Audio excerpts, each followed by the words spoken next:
Hi, Algebra 2. Welcome back. I hope that you were okay graphing. It was sort of an interlude, so I don't want any of you to be really super worried or freaking out about that. I do, however, want to begin presenting this section to you. We will continue with this when you get back to school, but let's go ahead and start it on video because it shouldn't be that bad because we've done most of the legwork up until now. I'm also available to Skype. I've Skyped with a few of your classmates and it was kind of fun, just who you want to talk to via Skype at 9:30 at night. But anyway, here's your classwork, here's your homework, and let's go ahead and get started. I would like for you to start with this problem of the day. Be very careful. I'll tell you why in a second. But be very careful. We're just simplifying. So go ahead and pause the video. Yes, please, very much so. Pause the video and simplify these. All right. I hope you at least rewrote these problems. Let's go ahead and simplify these together. All right, so we've got multiplication here. This is multiplication. And all I do when I multiply fractions, oh my goodness, it's a fraction. Has a division bar, it's a fraction, also means division. What we're going to do when we multiply these is just multiply straight across. So I have 2 times 4, which is 8. I have x times x, which is x squared. Are we okay there? Over 3 times 5, which is 15. Z times y is just yz. I cannot reduce 8 and 15 any further, and I cannot reduce x squared with y or z. So this is my final answer. Hope you're okay with that. All right, next one. Again, I have multiplication. I'm just going to multiply straight across. 2 times 1 is 2. A squared, just bring it over. 9 times 3 is 27. A times b is ab. Now, here we go. I can reduce this. I can't reduce 2 over 27. 2 is even. 27 is odd. 2 doesn't go into 27. So I keep my numerical digits the same, but I have 2 a's on top. So I can go ahead and take an a from the top. Oh, a over a, remember, sorry, what am I trying to say, is equal to 1. So I have 2a over 27b here. All right, I hope that you looked at letter C and went, I don't know why that division symbol is there. All right, that division symbol is there because that's where we're going, and I'll show you the objective in a minute. All right, division of fractions, easy. Keep, switch, flip. Say it again. Keep, switch, flip. Say it again. Keep, switch, flip. Keep, switch, flip. Keep, switch, flip. That's the rule. All right, I'm going to keep my first fraction. And if you really want to know why you keep, switch, and flip, I can absolutely give you a little tutorial. I love it. All right, times 3c to the 7th over 2a. Now I have a multiplication problem, and I multiply across the same way that I have in my previous two. So 5 times 3 is 15. I have c to the 4th plus c to the 7th, so I have c to the 11th over 9 times 2 is 18 with 3 a's. All right, I can reduce this. I can take a 3, a 3 out of both of them. So I have 15 divided by 3 is 5, c to the 11, I'll get to those in a minute, over 6a cubed. I cannot reduce my c to the 11th and a to the 3rd because they are both different variables.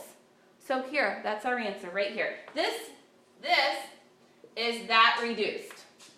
All right, we are going to multiply and divide rational expressions today. All right, you are going to see a fraction with a polynomial written on top and a polynomial written on the bottom, okay? Don't freak out. It is not that bad. You're just using the same rules that we've been using for the last, 2 weeks. All right, I'm going to erase this and go ahead and get caught up. I'd like for you, while I'm getting the board caught up, to go ahead and open up your book to page 232.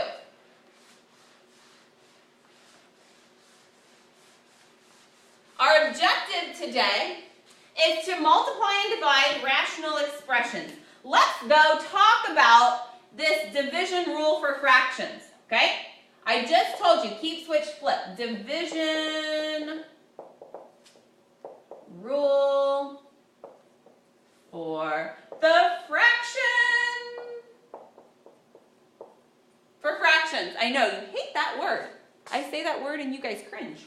All right, so what this says is let P, Q, R, and S be real numbers, as opposed to not fake numbers and imaginary numbers. They're not imaginary numbers. We have P, we have Q, divided by R and S. And what this says is this is the same, if I divide PQ by RS, it's the same as saying PQ multiplied by SR. I take the reciprocal. That word that looks big and complicated but just means flip it. I flip my fraction. I flip this second fraction. Are we okay there? All right, let's go ahead and look at a big, ugly example. Actually, this one's not super big and ugly. And then we will look at an example that's not so big and ugly. So, example 1 for today. We have b cubed over xy times 2x squared times y over 4ab. I have multiplication. Sorry to squeeze all this on. Let me move my screen a little bit there. All right, I'm just going to multiply across. So I have 2x squared y b cubed over 4x y a b. I kind of like to line my variables up a little bit here. So 2 over 4 reduces to 1 over 2. X squared over x reduces to 1x in my numerator. Y reduces to 1, so I'm not going to write y in my answer. I only have 1a. I'm going to leave that in the denominator, and I have 3 b's up top and 1 b down below. I'm going to take 1 away and have b squared. So this is my final answer of that. Go ahead right now and look at example 1 in your book while I get another example written for you on the board. I'm again on page 232. Look at example 1.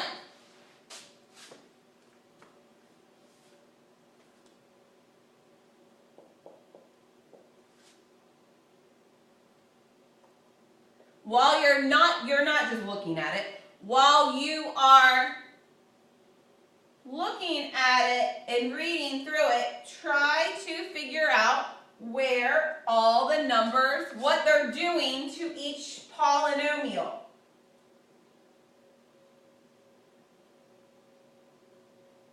Oops, sorry.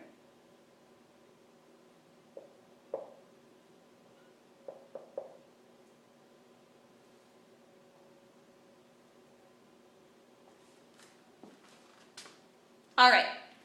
Here is our next class example, example 2. And you'll see me, I'm going to move vertically because I can't move horizontally and keep you guys in the frame. So here is my, my original expression. All right, we have been factoring. There is nothing that leads you to think as of now that we're just going to give up factoring. We're going to factor. Okay, so what can I take out of this top expression? Sorry, top binomial. I'm going to factor out an a squared, right? And I'm left with a minus 6. And my denominator, I'm going to factor that into 2 binomials. This one looks nice. I know I'm going to have a positive and a negative because I have a negative. And I'm going to have a plus 3 times a minus 1 multiplied by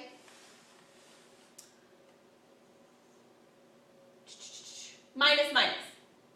A minus 1 times a minus 1 over a cubed. All right, now because it's multiplication, sorry, I'm trying to find a nice marker so that it all shows up in the video. Because it's multiplication, I can just go ahead and smush everything on top together. Does that make sense? So I'm going to go ahead and have a squared times a minus 6 over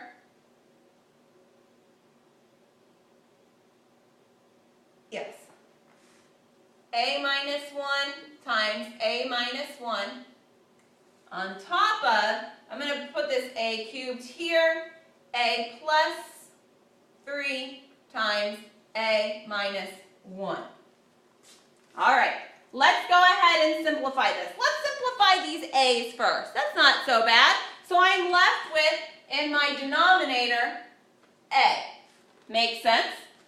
This is going to single out. Something divided by itself is 1.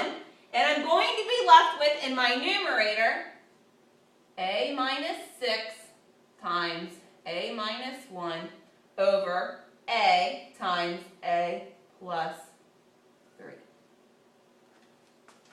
That's how this simplifies. This is my final answer.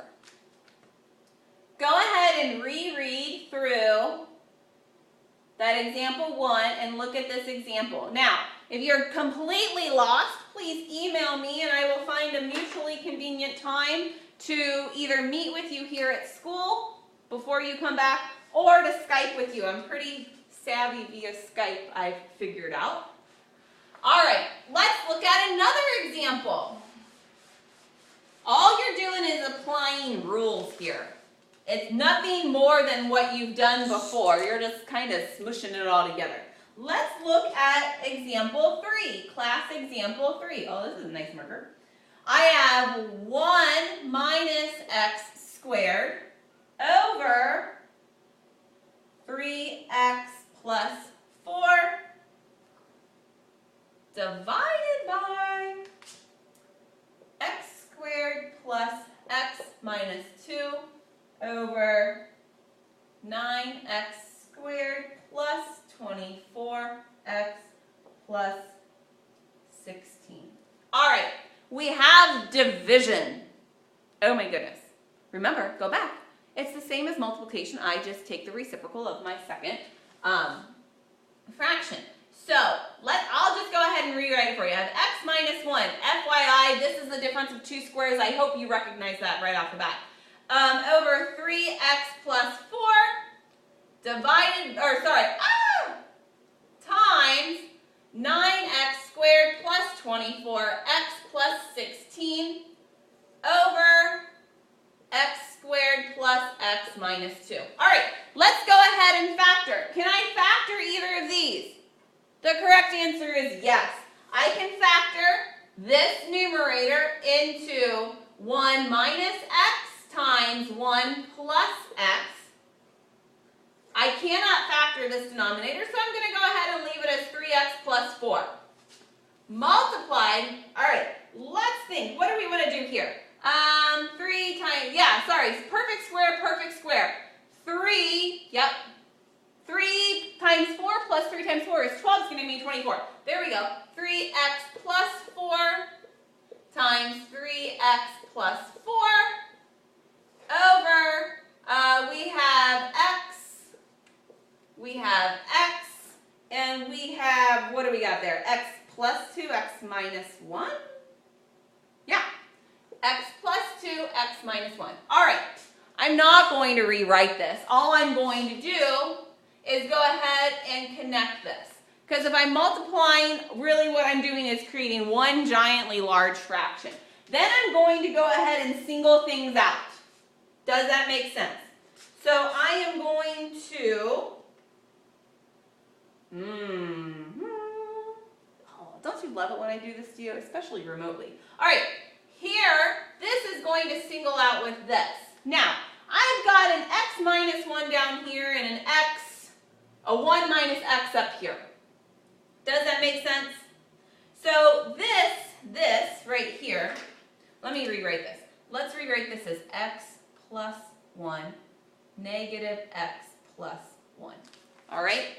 I'm going to turn this into x minus 1 by factoring out a -1. So it changes the sign here. So this in here is going to become x minus 1. One of those tricks you can do. So this is going to single out with this. And then we've got something that's in a little bit more of a condensed form. I've got x plus 1 left in my numerator. So here's my division bar. X plus 1 times 3x plus 4 over x plus 2. And you can go ahead and just leave your answer like that. It's perfectly fine. All right, I'm going to get the board set up with another example. You go ahead and read example 2 in your book. Read through that. And go ahead and look at example 3. And then I'll make it all make sense for you. I promise.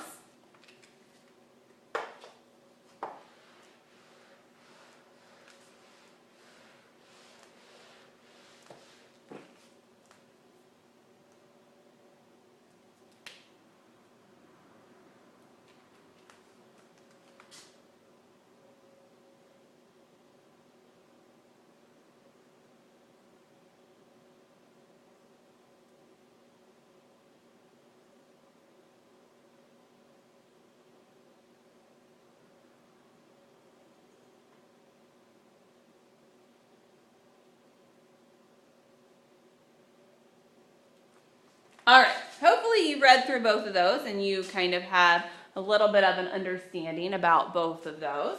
Go ahead and write this example down in your notebook. All right, what do we really have here? We have this divided by this. So let's go ahead and rewrite it in a more manageable form. I'm going to rewrite it over here so then I can work vertically and it's not going to really affect much. So what we have is y squared minus 5py plus 6p squared over y plus 2p divided by y squared minus 4p squared divided by 1. Remember, you can divide anything by 1 and it maintains its value. All right, and that's going to be important in a minute. We have, let's go next step. Let's turn this into, this is dividing fractions, so we switch and we flip. I have y squared minus 5py plus 6p squared divided by y plus 2p multiplied by y squared minus 4p squared. Ah, no! Oh, Heather. 1 over y squared minus 4p squared. Sorry. You got that down? All right. Let's factor this guy. All right, my numerator over here, I've got a y and a y and a p and a p. I'm going to have, I have a negative here. Did I write that correctly? Yes, I did. Oh, sorry. A negative times a negative is a positive. So I'm going to have, let's use 2 and 3 because I think 2 and 3, yep. All right, I'm going to have minus 3p minus 2p. Does that work out? 5, 6, yeah. All right, that works. And in my denominator here, I am going to be, I can't factor this, so I'm just going to have y plus 2p. Does that make sense? All right, let's go ahead and we're going to multiply that by 1 over, let's factor this. This is the difference of 2 squares, okay? So I have multiply, multiply. I have y, I have 2p, y, 2p squared. A plus and a minus. Sorry, this isn't squared. Oh, long day. So sorry. All right, so now basically what I have is across this, I